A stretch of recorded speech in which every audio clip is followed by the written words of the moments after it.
નમસ્કાર. કાલે હું સાંજે 7:30 વાગ્યાના ગાળામાં અહીંયાથી પસાર થઈ રહ્યો હતો ત્યારે સાંજે મને અહીંયા દીપડો જોવા મળ્યો હતો. હું બાઇક લઈને હતો, હું મારી ફેમિલી સાથે હતો. ત્યારે હું અહીંયા બાઇક ઊભી રાખી દીધી હતી અને હું એ સ્થાન પણ હું તમને બતાડવા માંગુ છું.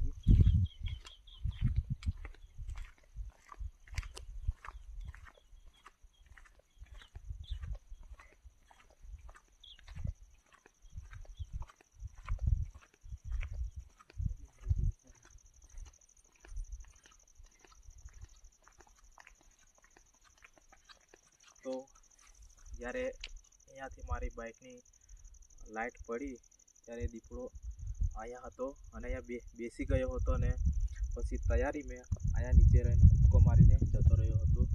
તો મારા આ વિસ્તારના મારા આજુબાજુ રહેનારા મારા ભાઈઓને વિનંતી કે તમે અડધી રાતે ફરતા હોય તો ચેતીને ફરજો, કેમ કે હમણાં જંગલી જાનવરો દેખાય છે. એટલા માટે તમે પોતે તમારે ખ્યાલ રાખવાનું છે અને ગમે ત્યાં ફરવા જાઓ તો અડધી રાતે ફરવાનું નહીં, કેમ કે અહીંયા આખું પૂરું જંગલ જ છે. આ તરફ જ દીપડો ગયો હતો અને આ તરફથી આવ્યો હોય એવું લાગી રહ્યું હતું. તો ખરેખર આ 100%ની વાત છે, કોઈ આ જૂઠી વાત નથી, અફવા ફેલાવવાની વાત નથી કરી રહ્યો. હું મારી નજરેથી જોયું છે અને હું એકલો નહોતો, મારી પૂરી ફેમિલી સાથે હતો, બાઇક પર હતો. એટલે તમે તમારું ધ્યાન જરૂર, જ્યાં જોવામાં આવ્યું છે દીપડો જોવામાં આવ્યો છે એ જગ્યા છે વાડિયાથી સાકળ તરફ જઈ રહ્યો રસ્તા પર.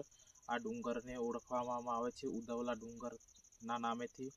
આ જે નસવાડી તાલુકાના વાડિયાથી અને સાકળ તરફ જઈ રહ્યો રસ્તા પર જોવામાં આવ્યો હતો.